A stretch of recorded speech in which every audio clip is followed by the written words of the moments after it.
महिन्याचे दिवस 30 किंवा 31 असतात, पण रिचार्ज कंपन्या 1 महिन्याचे पैसे घेऊन आपल्याला 28 दिवसांची सुविधा देतात. हा प्रश्न मलाही पडलेला आणि तुम्हालाही पडलेला.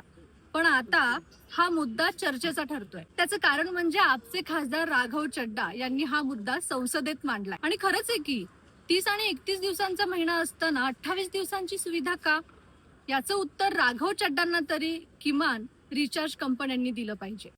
अजून एक मुद्दा त्यांनी मांडलाय की जर समजा रिचार्ज संपला तर आउटगोईंग कॉल बंद होणं ठीक आहे, इनकमिंग कॉल का बंद होतात?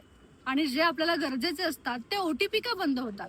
आणि या सगळ्याचा फटका गरीब आणि मजूर वर्गाला जास्तीत जास्त बसतो. त्यामुळे आपण जर सामान्य माणसाने प्रश्न विचारला तर त्याचं उत्तर रिचार्ज कंपन्या किती देतील हे माहिती नाही. पण एका खासदाराने जर संसदेत हा मुद्दा उपस्थित केलाय तर रिचार्ज कंपन्यांनी किमान याचं उत्तर द्यायला हवं. तुम्हाला या संदर्भात काय वाटतंय कमेंट बॉक्समध्ये नक्की सांगा.